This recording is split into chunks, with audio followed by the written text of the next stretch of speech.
আল্লাহ রাব্বুল আলামিন সূরা বাকারার মধ্যে বলছেন যে ইয়া আইয়ুহাল্লাযিনা আমানু, হে ঈমানদারগণ। প্রত্যেকটা মানুষকে বলে নাই কিন্তু, ইয়া আইয়ুহাল্লাযিনা আমানু, হে ঈমানদারগণ, যারা ঈমানদার তাদেরকে উদ্দেশ্য করে আল্লাহ রাব্বুল আলামিন এই আয়াতটি বললেন যে ইয়া আইয়ুহাল্লাযিনা আমানু কুতিবা আলাইকুমুস সিয়ামু কামা কুতিবা আলাল্লাযিনা মিন ক্বাবলিকুম লাআল্লাকুম তাত্তাকুন।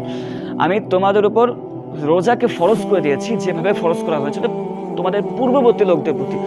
অনেকে বলবে যে আমাদের উপরে কেন আল্লাহ রাব্বুল আলামিন এত বড় কষ্টটা চাপিয়ে দিলেন, কেন আমাদের উপর রোজাটাই ফরজ করে দিলেন, এই কষ্টদায়ক রোজাটা কেন ফরজ করে দিলেন? তো আল্লাহ রাব্বুল আলামিন পরেই বলছেন যে আমি তোমাদের আগের বংশকেও, আগের গোত্রকেও, আগের সম্প্রদায়কেও, আগের যত লোক ছিল তাদের প্রতিও আমি রোজাকে ফরজ করে দিতেছি, আমি শুধু তোমাদের প্রতি ফরজ করে দিই নাই। আর এই রোজার মূল উদ্দেশ্য হলো লাআল্লাকুম তাত্তাকুন, অর্থাৎ মুত্তাকি হওয়া, আল্লাহ সচেতনতা হওয়া।